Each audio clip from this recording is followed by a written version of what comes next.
fait. Je dis d'arrêter de filmer, laissez-moi tranquille. Je vais juste continuer de vivre. OK, écoutez, je ne sais pas pourquoi j'ai fait ça. OK?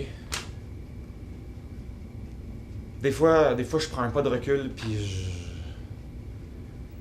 je me trouve tellement laid, puis tellement inconscient. Mais là, c'est à la paix des fois. Si je commence déjà à oublier tellement j'ai envie de vomir, ça n'a pas d'allure. Si j'ai perdu le contrôle de ma tête, j'avais même pas bu.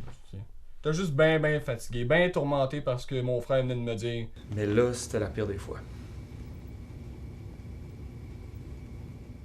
Ça, c'est la nouvelle réforme de l'Auto-Québec. Dans le fond, c'est les nouveaux gratteurs. C'est pour notre public plus sadomasochiste. Donc, vous allez gagner une claque par semaine à vie!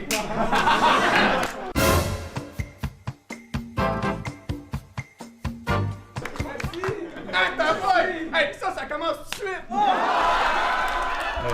Je pense que je suis rendu à un stade où est-ce que je joue parce que j'en ai besoin. Il y a eu ça, là, tu sais, comme le coup de foudre, là, si on veut. Moi, j'ai jamais eu le coup de foudre avec une fille, mais j'ai eu ça avec le théâtre, tu comprends? J'étais en sciences humaines, fait que ça me tentait plus vraiment de faire ça, là. De faire sciences humaines. Puis c'est pour ça que tu m'interviews aujourd'hui, parce que ça me tente d'être acteur, donc. Je travaille aussi dans un café pour amasser mon argent, puisque l'École nationale, ben, c'est pas donné. Sinon, tu sais, c'est ça, il n'y a pas de plan B, là. C'est un saut sans parachute, là. C'est live. Vous faisiez ça aussi dans la pièce quand on montait la pièce. Mais souvent, le monde a peur de pointer. C'est agressif de pointer, on s'entend. Mais tu sais, le monde fait comme. Je pointe un peu mou, je pointe pas trop. Tu sais, je vais pointer à côté de toi. Voyons, non, on calisse, là. On pointe, OK?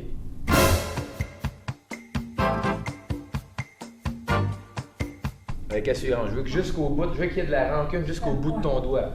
Ça fait 10 ans, asti, 10 ans que je travaille de 8 h le matin à 22 h le soir à monter des pièces de théâtre, à faire telle affaire, à faire tel truc. C'est un travail dans lequel tu travailles énormément à côté. Puis que le monde, la plupart du temps, pense qu'il y a des acteurs qui sont paresseux, qui font pas grand-chose. C'est beau ta vie, toi, tu vas faire une affaire, tu as tant d'argent. Non, il y a beaucoup de travail à côté, bien plus qu'on pense. C'est des heures d'apprentissage de texte, de travail, de recherche, de savoir comment tu réussis à créer ce personnage-là pour réussir à se rendre quelque part. C'est de l'entraînement pour garder la forme, pas juste comme physique, mais aussi comme une souplesse, travailler la voix, travailler le diaphragme, la diction, à chaque jour, les vocalises quand tu chantes. C'est énormément de travail dont les gens sont pas conscients puis qui vont accrocher sur une niaiserie comme faire une publicité.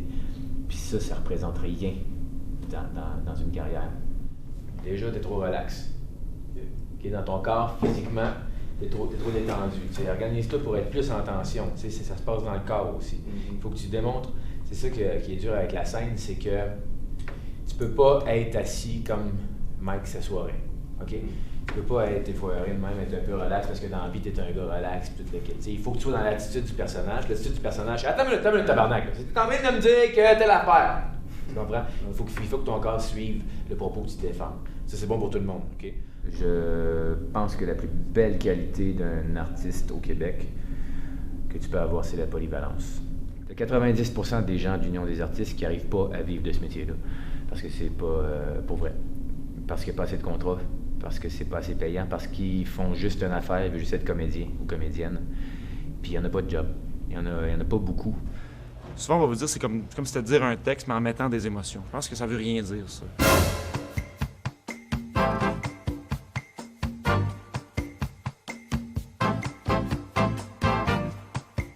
Mettre des émotions dans un texte, tu sais.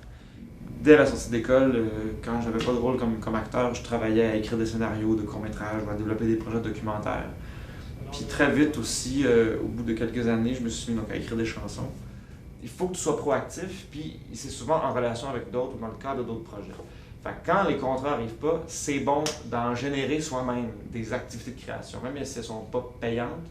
Je pense que c'est ça qui peut te maintenir en vie en dedans, puis qui fait que lorsque tu es sollicité, bien, ton instrument, ta machine, elle est réveillée, elle est prête.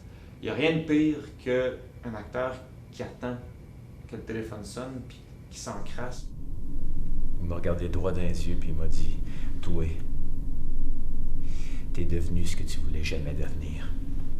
T'es devenu ce que personne voulait que tu deviennes. Je pensais que ça allait s'arranger tes affaires, mais non, t'empires chaque jour. Il m'a dit qu'il était content que les parents soient pas là pour me voir vieillir. Pas grand monde qui peuvent m'atteindre. Mais là, c'était mon frère. Là. Même si on s'est jamais vraiment aimé. Au moins, on se respectait. Puis là, je l'ai perdu un peu, son respect. Attends un peu qu'il apprenne ce que j'ai fait. Faut que tu puisses faire plein de choses qui se rattachent à ça, parce que sinon, au bout du compte, ben, tu vas finir par travailler dans une shop pour arrondir les fins de mois, des affaires de même. Là. Tu vas faire du théâtre à temps partiel, puis il faut comme t'entourer de tout ce qui compose, pas juste le jeu. Je deviens fou en 2 contrats quand je travaille pas. Je suis un workaholic, fait que si jamais il y a quelque chose qui arrête, je me mets à composer de la musique. Je vais appeler des amis, je vais me mettre à écrire un livre ou n'importe quoi, il faut que je crée quelque chose. OK. C'est bon, ça. Moi, je vais vous sortir de votre zone de confort pour surprendre monsieur, madame, tout le monde, là, OK? Quand on va prendre ça. Puis la plupart du monde que je connais qui sont là-dedans ont aussi bien de la difficulté avec l'idée d'avoir une période morte. T'es comme tout le temps en train d'essayer de créer quelque chose, de composer quelque chose. Il y a tout le temps un projet quelque part qui dort. Je suis dehors, il y a des enfants qui vont pas à l'école, qui jouent la guerre des grands. J'ai vu leurs yeux noirs et ignorants, et quelques billes dans leurs poches. Je les ai vus tirer sur leurs parents, à coups de Kalachnikov.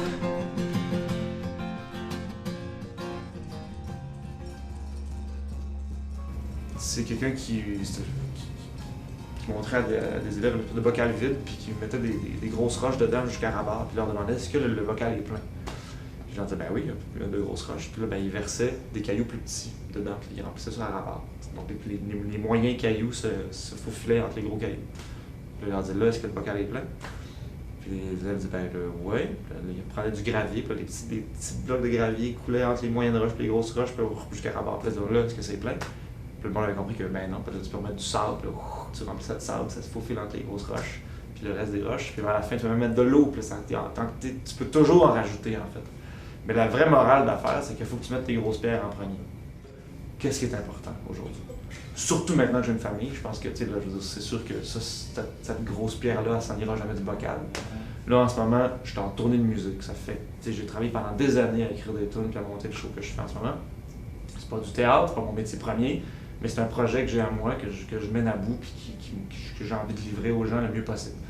Fait que là, c'est une grosse pierre. Faut que j'ai de l'énergie pour bien faire mon show, puis que je tasse le reste pour bien faire ça. J'ai eu l'occasion, on m'a invité dans une audition pour une télésérie il y a pas longtemps. Ça aurait été 1000 fois plus payant que les spectacles de musique, pour vrai. Là. Puis je leur ai dit, ben écoutez, ça fait 4 ans que je la monte, ma tournée de musique. Je peux pas, là. Je veux dire, ça fait...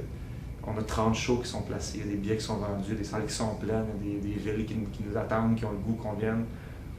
Je vais passer mon tour pour votre rôle à la télévision cette fois-ci. Je suis désolé.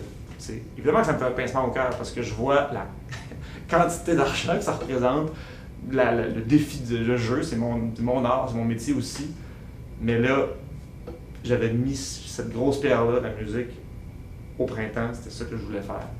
Fait que je l'ai mis en premier, donc ça fait que le reste n'a pas pu rentrer. C'est comme ça que je gère le temps. Tant qu'ils apprennent ce que j'ai fait, là, il